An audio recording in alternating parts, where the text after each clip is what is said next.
არავინ არ თქვას, რომ ცა არის ყველაზე მაღლა. ყველაზე მაღლა ეს სახლია და შენი კუთხე. ჩვენი ბავშვობა, სიყვარულით გვეძახდნენ ბალღებს და ტკივილები, ახლა ვცდილობ, რომ ლუდის კათხით ჩავიკლა გულში, ჩავიკლა და დავმარხო სადმე. მაგრამ ეს სევდა არ ყოფილა უბრალოდ ჩემი, ეს ახდა იმ წლებს 90 და მაგის შემდეგს, როდესაც გავყვე შეკვეცეს და უსაზრო გვემით სულ ყველა ქართველს გაუხადეს მეგობრად შიში. ახლა კი ვდგავარ დაღიანი უაზრო სახით, შუბლიდან სისხლით მიწერილ წლებს წვალებით ვიშლით, რათა როგორმე დავიწყოთ, რაც უკვე ვნახეთ. მაინც მგონია, ცა არ არის ყველაზე მაღლა. ყველაზე მაღლა ეს სახლია და შენი კუთხე.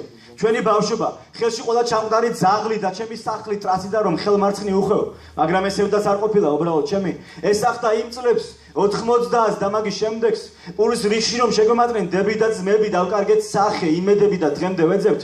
მე მახსოვს ახლაც დედაჩემის ნაცხოვი მჭადი, რომ იყო მეტი, ვიდრე მეტი, ან უფრო მეტი, თავის წილსაც რომ ჩვენ გვიდებდა, მახსოვს რომ ჭამდით, თვითონ კი მშირად იძინებდა მაძღარი ჩვენით. მე მახსოვს მამა, სხვა მამებთან ჟანგიან თოფით, იცავდა ქუჩას ჯიხურიდან თუ რაღაც ღრუდან, ხვდებოდი ჯიხურს, ეყოფოდა ხმაური ცროლის, რომ ჩვენ შესახვევს დარქმეოდა ობლების ქუჩა. მე მახსოვს ბებო, ბაბუა კითხოდა ნეტა, თუ წერია ამდაგვარი კაცისგან ეფუძ და ავირიეთ, როგორც ბრმების ბიბლიოთეკა. ვეღარ დავლაგდებით, ოდესღაც ვიცი არავინ არ თქვას, რომ ცა არის ყველაზე მაღლა.